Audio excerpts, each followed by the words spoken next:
Hindi class में आपका स्वागत है। मैं आपको कबीरदास जी का जीवन परिचय करा चुकी हूँ, आप लोगों ने किया होगा। आज हम आपको पढ़ाएंगे कबीरदास जी की साखी। तो साखी का क्या अर्थ होता है, पहले तो आप ये समझ लें। साखी का मतलब होता है बच्चों साक्ष्य, प्रमाण या सबूत भी कह सकते हैं, है ना।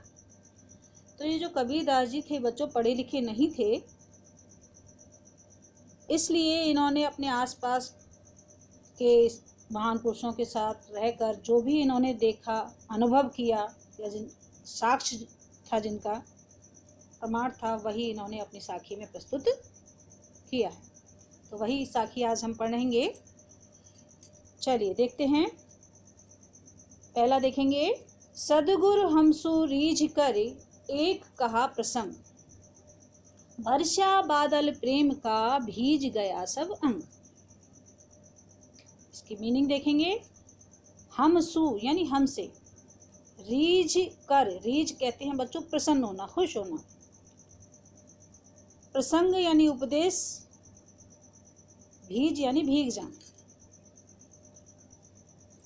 तो सबसे पहले यहाँ हम ये बताएंगे, यहाँ कबीरदास जी ने गुरु के महत्व के बारे में बताया, यानी गुरु का हमारे जीवन में क्या महत्व है उसका वर्णन यहाँ पे उन्होंने किया है। तो इस साखी में कबीरदास जी ने कहा है कि गुरु की कृपा से ही ईश्वर के प्रति प्रेम उत्पन्न होता है, यानी ईश्वर के बारे में भी गुरु ही बताता है। चलिए देखते हैं इसकी व्याख्या। सदगुरु हमसु रीझ कर एक कहा प्रसंग। कबीरदास जी ने गुरु की महिमा का वर्णन करते हुए कहा है कि सच्चे गुरु यानी सदगुरु यानी सच्चे गुरु ने हमसे प्रसन्न होकर, खुश होकर जो ज्ञान का उपदेश दिया है, सच्चे गुरु ने हमसे प्रसन्न होकर जो ज्ञान का उपदेश दिया है, उस उपदेश के कारण, प्रसंग यानी उपदेश बताया था मैंने आपको, तो उस उपदेश के कारण ही हमारे हृदय में ईश्वर के प्रति सच्चा प्रेम उत्पन्न हुआ है।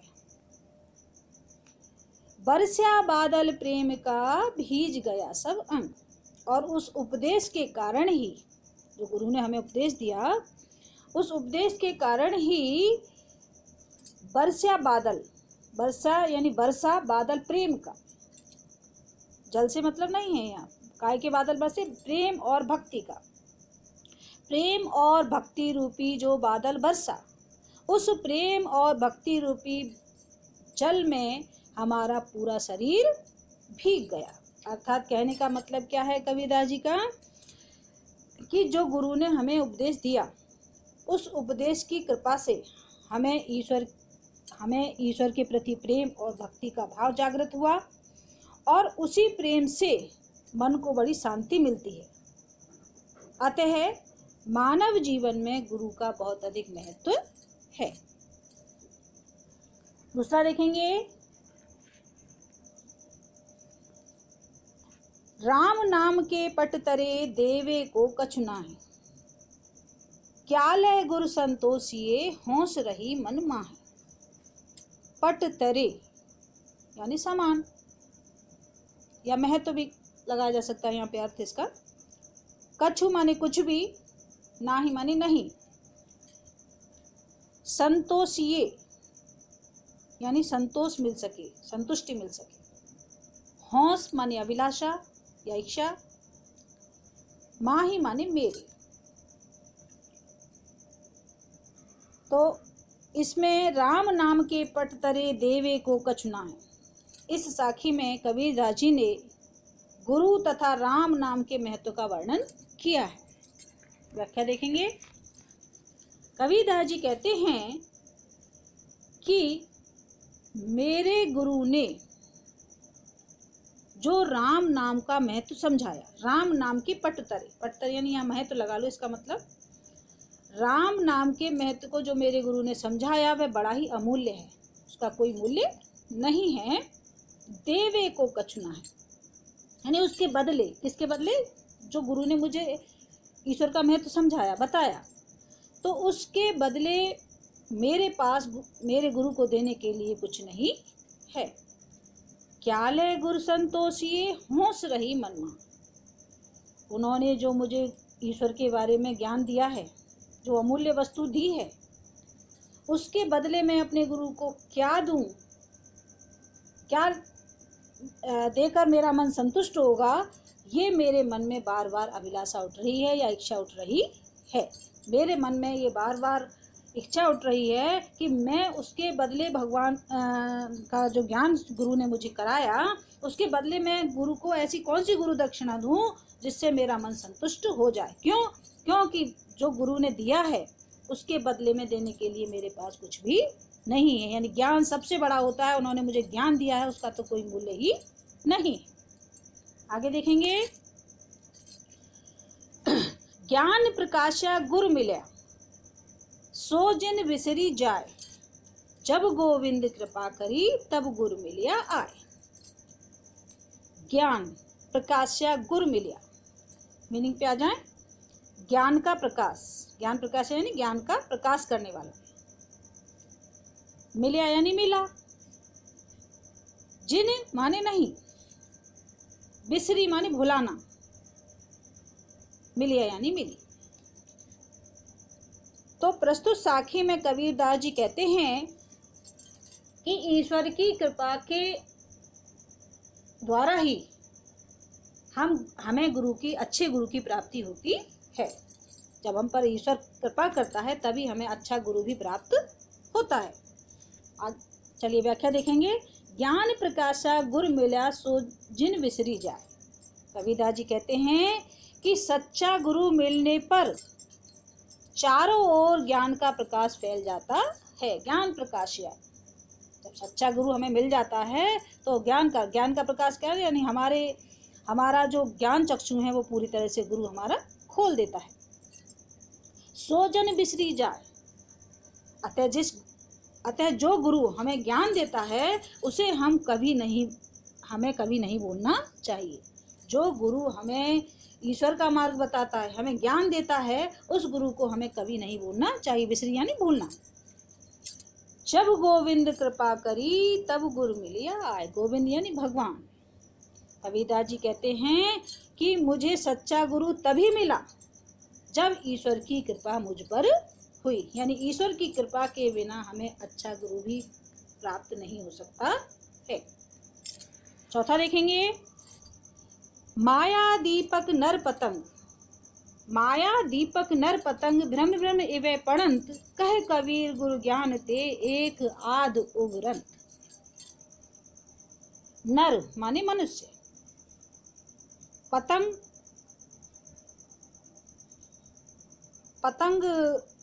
यानी पतंगा, भ्रम भ्रम यानी घूम घूम कर, इवे माने इसमें, पड़ंत माने पढ़कर या फंसकर, उबरंत यानी उबरना या मुक्त होना।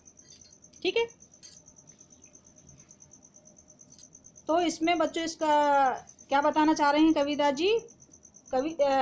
इस साखी में कबीरदास जी ने अच्छे गुरु के बिना जीव की यानी मनुष्य की क्या दशा होती है उसका वर्णन उन्होंने यहाँ पर किया है। यानी हमें अगर अच्छा गुरु नहीं मिलता है तो हमारी क्या स्थिति होती है उसका वर्णन यहाँ पर कबीरदास जी कर रहे हैं। कैसे कर रहे हैं? माया दीपक नर पतंग भ्रम भ्रम उभय पड़त। कबीरदास जी कहते हैं कि जिस प्रकार दीपक के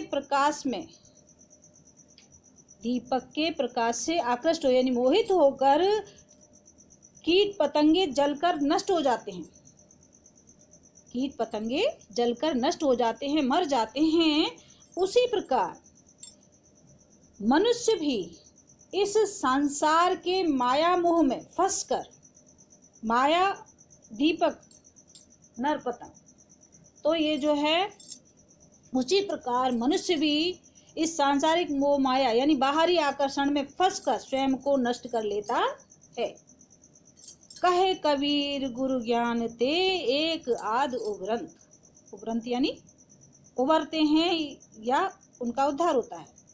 कबीरदास जी कहते हैं कि इस सांसारिक मोह माया से यानी बाहरी आकर्षण से और गुरु के ज्ञान से एक आध ही ऐसा मनुष्य है जो इससे मुक्ति पाता है या उसका उद्धार होता है, वरना यानी गुरु के ज्ञान से भी व्यक्ति इससे मोक्ष या मुक्ति नहीं पा पाता है। कहे कबीर गुरु ज्ञान थे एक आधो ग्रंथ। कबीरदास जी कहते हैं कि गुरु के ज्ञान के द्वारा भी कोई एक आध ही विरला मनुष्य होगा जो इससे उबर पाता हो। किससे उबर पाना? सांसारिक मोह माया से, बाहरी आकर्षण से एक आधी मनुष्य ऐसा होगा जो इससे मुक्ति पा जाता है, अर्थात सभी इसमें फंसे रहते हैं। तो बच्चों, इसका जो काव्य सौंदर्य, इसमें सबसे पहले आप क्या लिखते हैं? संदर्भ। संदर्भ में आप क्या लिखते हैं? प्रस्तुत साखी हमारी पाठ्य पुस्तक काव्य खंड के साखी शीर्षक से लिया गया है और इसके कवि कबीरदास जी हैं। ये आप संदर्भ में लिखते हैं, ठीक है। इसके बाद हम दूसरी हेडिंग लाते हैं प्रसंग। प्रसंग में आप वही लिखेंगे, मैंने आपको सब बताया है, और मेन इसमें यही है कि कबीरदास जी ने गुरु के महत्व को दर्शाया है, यानी गुरु का हमारे जीवन में क्या महत्व है इसके बारे में वो बता रहे हैं। व्याख्या आपको मैंने समझा ही दी है, आप कर पाएंगे। काव्यगत सौंदर्य में आप लिखेंगे, व्याख्या के बाद आता है काव्यगत सौंदर्य, उसमें आप भाषा, शैली, रस, छंद, अलंकार ये सब आप बताते हैं। तो भाषा इनकी है बच्चों सधुकड़ी या पंचमेल खिचड़ी के नाम से भी इनकी भाषा को जाना जाता है। शैली, साखी में जो शैली का इन्होंने प्रयोग किया है वो मुक्तक यानी उपदेशात्मक, यानी उपदेश दिए हैं, उपदेशात्मक शैली का प्रयोग किया है इन्होंने। छंद इसमें दोहा है, सारे दोहे हैं ये साखी वाले, तो छंद इसमें दोहा है। रस इसमें शांत है, ईश्वर से संबंधित जितनी भी चीज़ें हैं आध्यात्मिक, उसमें सब में बच्चों शांत रस होता है, ठीक है। गुण इसमें प्रसाद है और शब्द शक्ति इसमें अभिधा है। तो ये इसका काव्यगत सौंदर्य है, ठीक है। तो आप इसका जो काम करेंगे, सबसे पहले संदर्भ लिखेंगे, फिर प्रसंग लिखेंगे, फिर व्याख्या, और फिर इसके बाद क्या लिखेंगे आप? काव्यगत सौंदर्य, ठीक है। काव्यगत सौंदर्य में आपको क्या क्या लिखना है? भाषा, शैली, रस, छंद, अलंकार, ये सब आपको काव्यगत सौंदर्य में बताने हैं, ठीक है। चलो अब ये पांचवा देखेंगे बच्चों, पांचवी साखी पे आ जाते हैं। जब मैं था तब गुर नहीं, अब गुर हैं मैं नाही, प्रेम गली अति सांकरी, तामे दो न समाए। मैं का मतलब है बच्चों यहाँ अहम या अहंकार। प्रेम गली, प्रेम रूपी गली। सांकरी का अर्थ होता है बच्चों तंग या संकीर्ण। तामे यानी जिसमें, समाना यानी समाहित होना। तो जब मैं था तब गुरु नहीं, अब गुरु हैं हम नाही। तो संदर्भ तो सबका एक साथ एक जैसा ही लिखेंगे। इसके बाद प्रसंग क्या है इसका? यहाँ कबीरदास जी ने बताया है कि गुरु की प्राप्ति होने पर ही अहंकार स्वयं ही नष्ट हो जाता है। जब अच्छा गुरु हमें मिल जाता है तो हमारे अंदर का जो अहंकार है, अहम भाव है, वो स्वयं ही नष्ट हो जाता है। अब व्याख्या देखते हैं। जब मैं था तब गुरु नहीं, अब गुरु हैं हम नाही। कबीरदास जी कहते हैं कि जब मेरे मन में अहंकार व्याप्त था, अहम भाव था मेरे अंदर, तब मुझे गुरु की कोई कदर नहीं थी, यानी गुरु का कोई के प्रति मुझे कोई श्रद्धा भाव नहीं था। अब गुरु हैं हम नाही, अब मुझे सदगुरु की प्राप्ति हो गई है, अच्छे गुरु की प्राप्ति हो गई है, तो मेरे अंदर का जो अहंकार था, अहम भाव था, वो स्वयं ही नष्ट हो गया है। प्रेम गली अति सांकरी, तामे दो न समाए। क्या कहते हैं कबीरदास जी? कि प्रेम रूपी गली, ईश्वर के प्रति जो प्रेम है उसको क्या बता दिया? गली। तो प्रेम रूपी जो गली है वह बहुत ही तंग है, संकीर्ण है। ताम यानी उसमें दो चीज एक साथ नहीं समा सकती हैं, दो चीज एक साथ नहीं रह सकती हैं। दो चीज क्या बच्चा? अहंकार और प्रेम। या तो अहंकार नष्ट होगा या प्रेम, दोनों में से एक चीज ही रह सकती है। तो बच्चों प्रेम गली, प्रेम रूपी गली कौन सा अलंकार हो जाएगा यहाँ पे? रूपक, है ना। और इसमें कौन सा अलंकार है?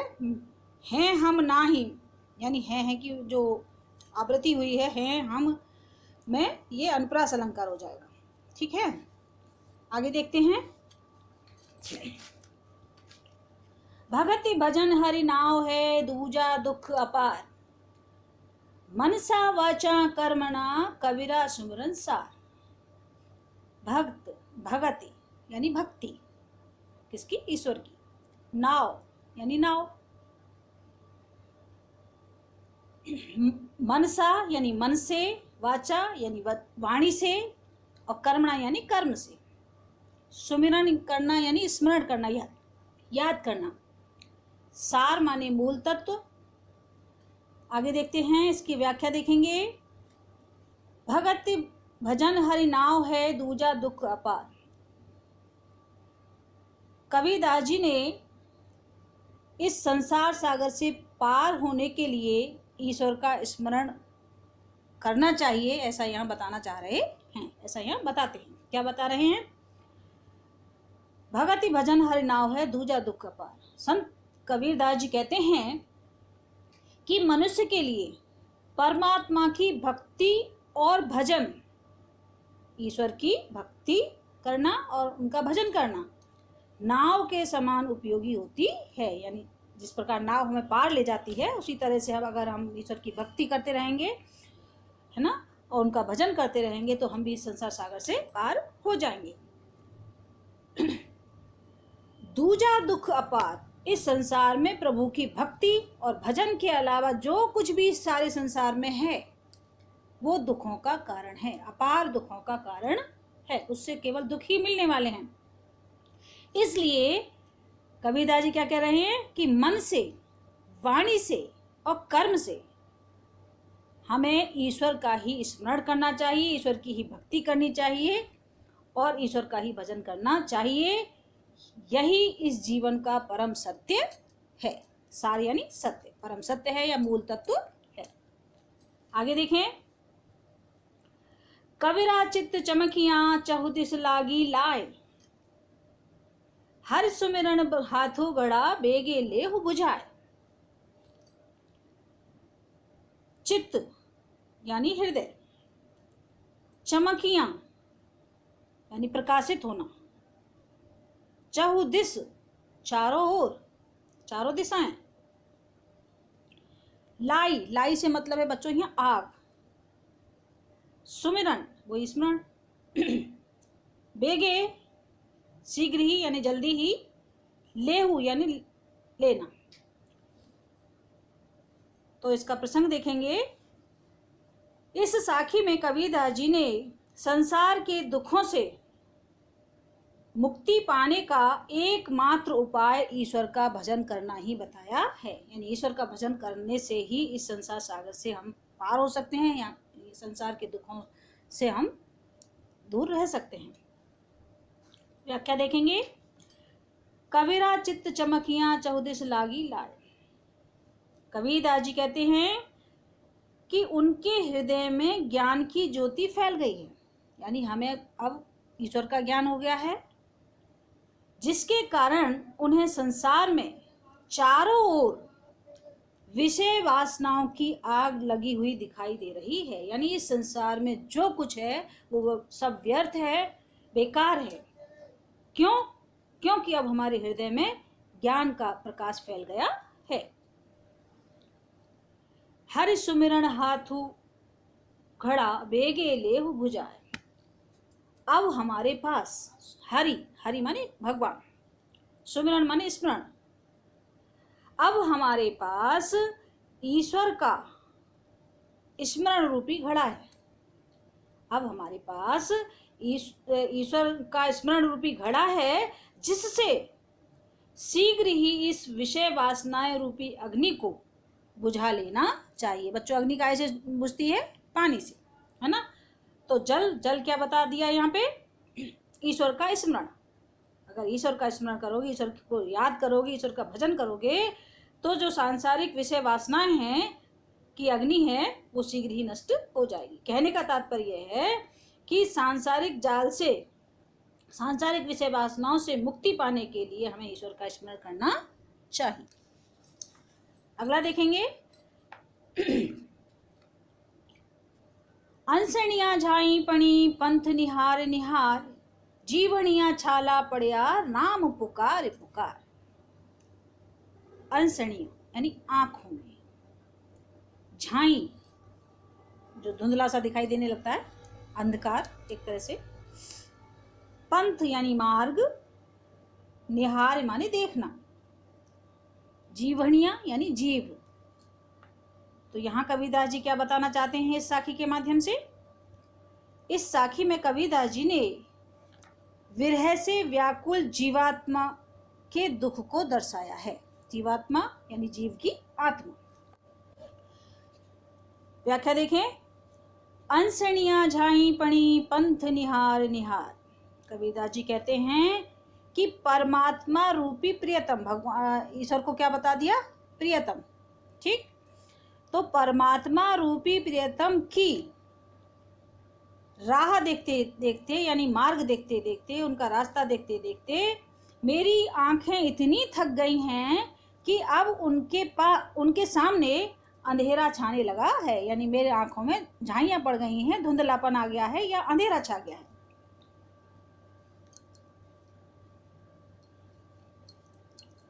जीवनिया छाला पड़िया राम पुकार पुकार, और उनका नाम पुकारते पुकारते मेरे जीव में छाले पड़ गए हैं। मेरी व्याकुलता दिन प्रतिदिन बढ़ती ही जा रही है। मेरे जीव में छाले पड़ गए हैं उनका नाम पुकारते पुकारते, और अभी तक, लेकिन फिर भी अभी तक परमात्मा ने मुझे दर्शन नहीं दिए हैं। मैं निरंतर उनके नाम को पुकार रही हूँ। ठीक है, कौन कह रही है? जीवात्मा। जीवात्मा क्या करी? मैं निरंतर ईश्वर का भजन कर रही हूँ, ईश्वर को पुकार रही हूँ, लेकिन अभी भी ईश्वर ने मेरी प्रार्थना नहीं, परंतु उन्होंने मुझ पर अभी तक कृपा नहीं की। तो यहाँ जीवात्मा का